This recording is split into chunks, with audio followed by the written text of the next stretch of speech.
todos.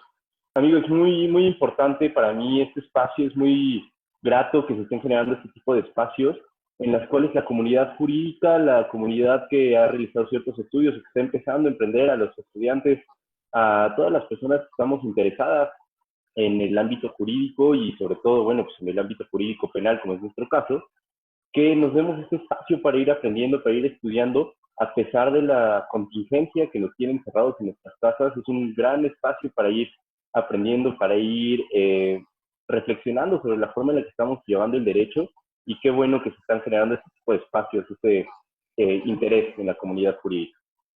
El compliance, de entrada hay que decirlo con todas las palabras, es una moda que hemos empezado a instaurar en nuestro país, pero no porque sea moda, sino porque nos hemos dado cuenta que es necesario. Es moda en el sentido de que ya poco a poco empiezan a aparecer despachos, empiezan a aparecer especialistas, empezamos a aparecer especialistas, porque pues era una sistemática que no teníamos en el país. El compliance es una plataforma que importamos más bien de los sistemas jurídicos anglosajones y significa literalmente cumplimiento. Los compliance programs son programas de cumplimiento. ¿Pero qué debemos entender por un programa de cumplimiento, por un compliance? Bueno, el conjunto de procedimientos, el conjunto de buenas prácticas que se implantan dentro de una organización una vez que se han sido conscientes de los riesgos operativos y normativos, de los riesgos legales, y sobre todo con la finalidad de mitigarlos, de poder reaccionar ante ellos, pero por supuesto, prevenirlos. Entonces, compliance vamos a entender que son todos estos protocolos, el código de ética, tiene muchos elementos. Pero su finalidad principal va a ser, uno, concientizar a la organización sobre los posibles riesgos legales y operacionales, y dos, implementar los protocolos necesarios para que estos no se actualicen. Es muy importante porque desde muchos ámbitos, de entrada porque hay que cumplir, ¿no? De entrada porque las empresas tienen que cumplir con la norma, pero no tiene que ser un mero cumplimiento porque sí. En México, a raíz de la implementación del Código Nacional de Procedimientos Penales en 2014, posterior reforma en 2016, aparece la posibilidad de imputar penalmente a las personas jurídicas por los delitos que se cometan en su nombre, en su beneficio, en su representación y por los medios que ellos proporcionen, siempre que se determine que existe una inobservancia del debido control de la organización. No sabíamos qué es el debido control de la organización. Ahí existían algunas cuestiones en materia mercantil, en materia fiscal, que nos decían, bueno, por aquí se pueden ir guiando.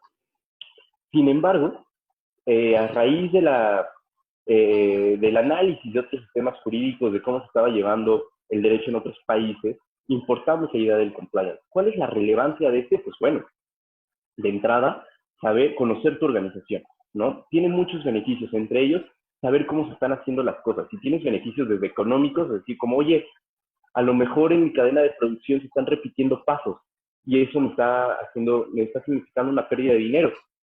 Pero oye, no me había dado cuenta que a lo mejor me estoy cumpliendo con todas las normas y esto me puede acarrear en su momento alguna sanción administrativa, o lo que es peor, si no cumplo con la calidad en el servicio, en un segundo momento puede actualizarse un riesgo, no sé, por ejemplo, una deficiencia en un producto que construiste, o ejemplos reales. Construiste una plaza comercial de alto calibre al sur de la Ciudad de México y a lo mejor no tuviste la debida precaución o en los materiales de construcción o en el proceso para el diseño y se te desploma una planta. O a lo mejor eres una gasera y cuando estabas despachando gas en un hospital explota tu pipa. Este es el tipo de situaciones que es importante darnos cuenta de por qué hay que meterle presión a las empresas. Y esa es la realidad, una presión a las empresas, pero no solamente porque esa sea nuestra única voluntad, presionar. No, sino porque estamos cambiando la mentalidad a una mentalidad de prevención. No solamente hay que sancionar por sancionar, sino antes hay que decirle a la empresa, oye, ¿tú cuentas con los mecanismos para que tu actividad sea segura siempre? Oye, tú estás protegiendo a tus empleados y vamos a encontrar aquí un compliance, si quieres llamarlo así, laboral. Oye, tú estás cumpliendo con tus obligaciones fiscales y por supuesto está fuertísimo el compliance fiscal. Oye, no estás cumpliendo bien, ¿esto se te puede convertir en un tema de lavado de dinero? Pues sí, por supuesto que se puede convertir en un momento en algo relacionado ya sea con lavado de dinero, delincuencia organizada, lo que sea. La importancia del compliance va a ser dos. Uno, en el aspecto operativo, ¿no? este ahorro económico, este renombre que te va a generar, por supuesto, y en el aspecto legal, uno, ser consciente ser consciente de tus labores, hacerlas bien y, por supuesto, que no se te sancione ni a ti como persona física ni a ti como persona jurídica.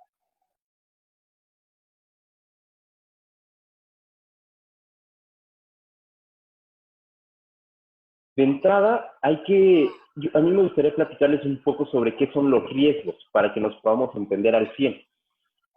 La teoría de los riesgos se viene utilizando mucho en la imputación objetiva desde que Klaus Hoxin, Gunter Jacobs empezaron a trabajar en esto y nos dicen, a ver, vivimos en una sociedad de riesgos.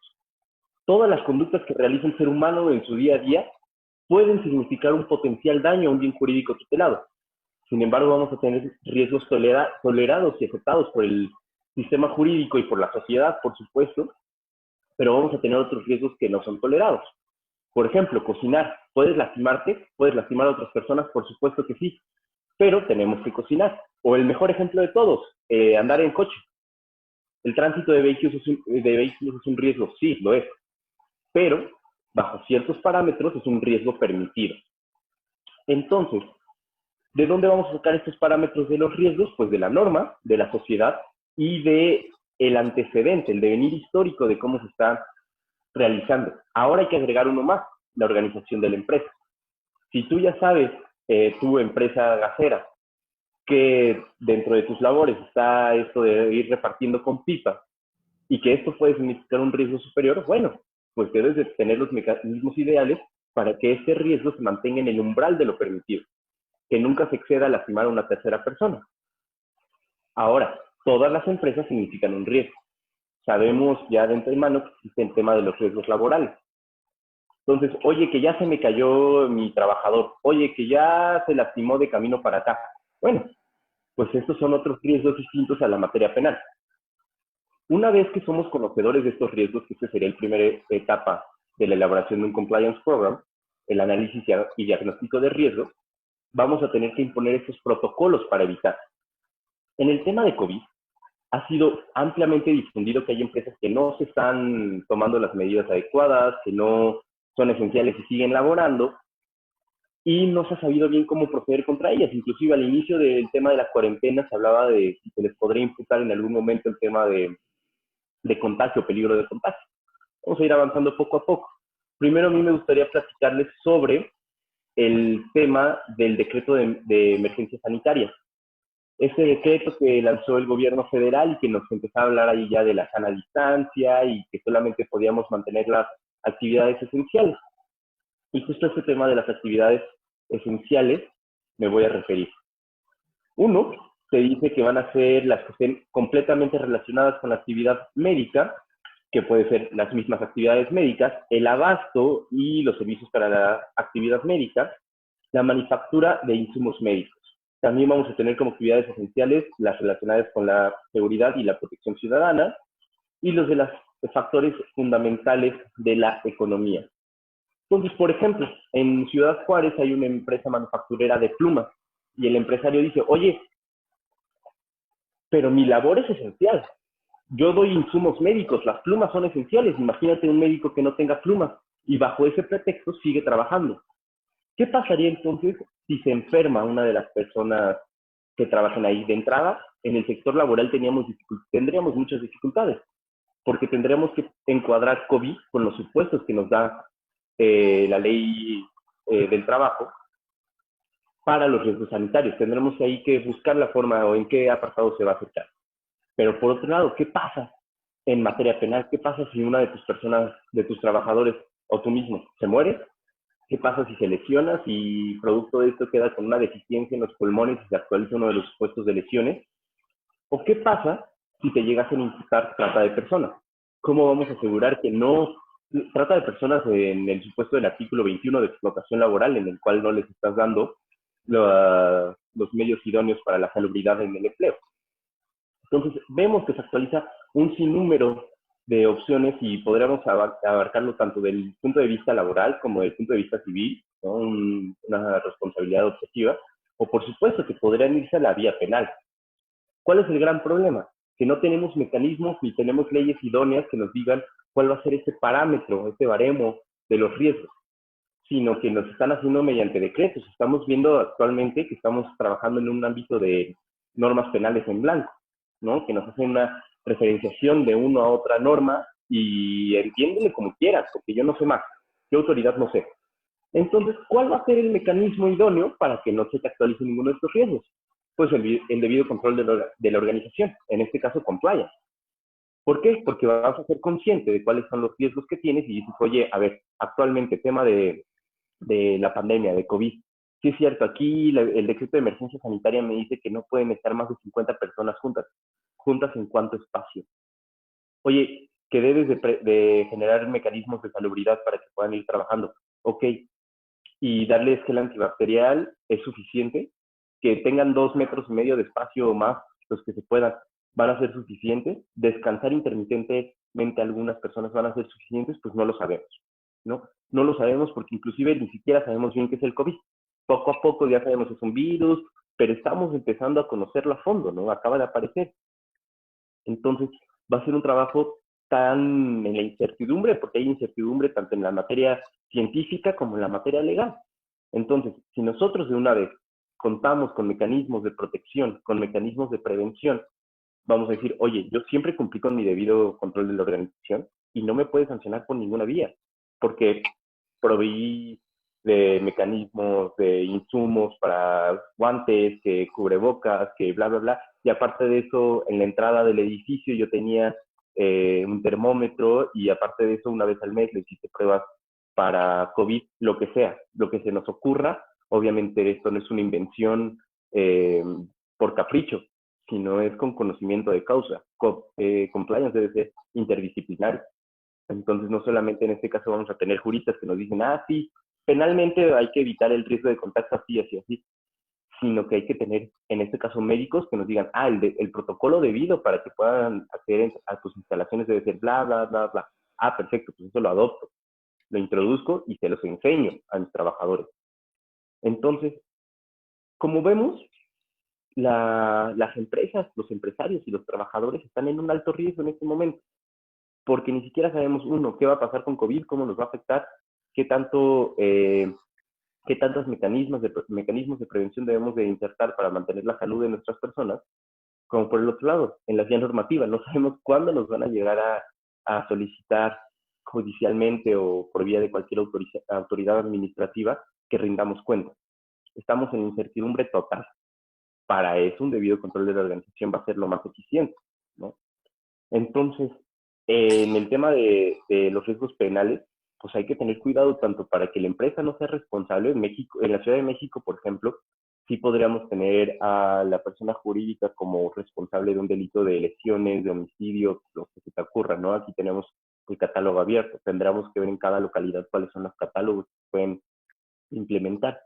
Pero claro está, en España, por ejemplo, están abusando de la fórmula de delitos de comisión por omisión para imputárselo a las personas jurídicas y también a los empresarios, a los altos directivos.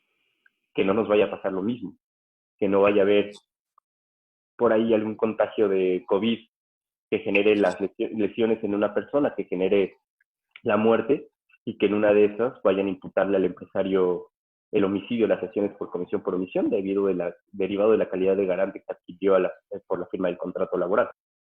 De entrada, cuidar. De entrada, vamos a empezar a hablar por el tema más lógico relacionado al COVID. No salir de sus casas. Seguir las recomendaciones de las autoridades de salud, tanto nacionales como internacionales. Y ahora sí, hablando en el aspecto normativo, ahora sí, hablando en el aspecto jurídico, empezar a implementar un debido control de la organización. Como sí se ha mencionado, compliance sería la forma más eficiente, pero hay que ser conscientes y hay muchas empresas, sobre todo microempresas, que no van a poder costear un programa de cumplimiento normativo. Eso no quiere decir que no deban de tener un debido control de la organización. Oye, yo soy una tortillería, me hace falta un compliance. No, no lo vas a poder afrontar.